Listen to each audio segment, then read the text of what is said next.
mu mwaka gwa 2019 okuboga ko nnyanja Muttanzige kwaviirako amataba agasalako ebitundu ebiwerako mu disitulikiti ya Ntoroko omuli Egombola Ddamba erya Kanaala. Embeera eno yaviirako abantu abasoba mu 9 okusengulwa nga mu kiseera kino babudamiziddwa mu nkambi okuli eya Lwangaala, Lwanyana, Kamuga, Kiyanja ko n'endala. Mu nkambi zino bano basanga okusoomozebwa okw'enjawulo. Enjura kuba negwa nimba ng'omuntu wali aheeru enjura netuteera tinyine minizi yona yokugura ekindi.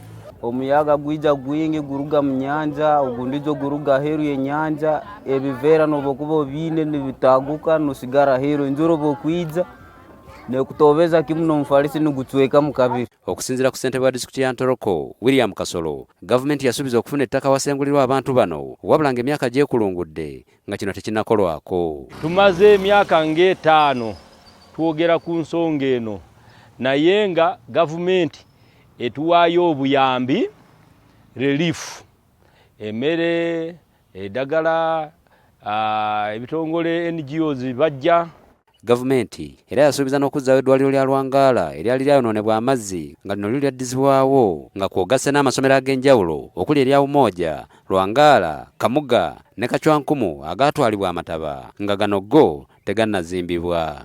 Kati we tufuna ettaka lyaffe lino n'amasomero ndooza Ministry of Finance ejja kutuwa ssente okuyita mu planning ya Ministry of Education mama wali tugenda kuzimba amasomero 4 agabe enyanja ge yatwala gabeera submerged completely nga ngayina total enrollment 2,000+.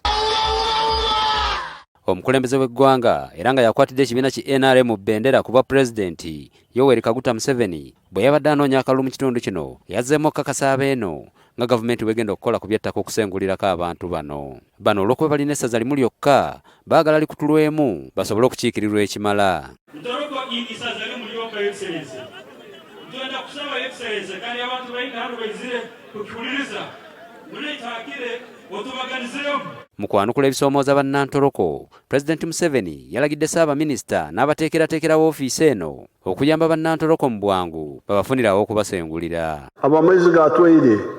I want to instruct my PPS to invite the Prime Minister and the head of the civil service come and deal with the issue of the 9,000 who are stuck here.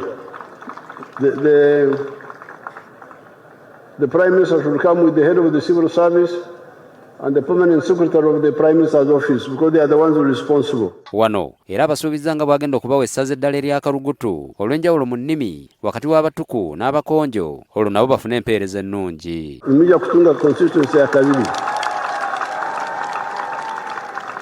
eya Karugutu aboka mtandike kuletamu ebyenganda abatuku n'abakonjo ija turane niija twangane.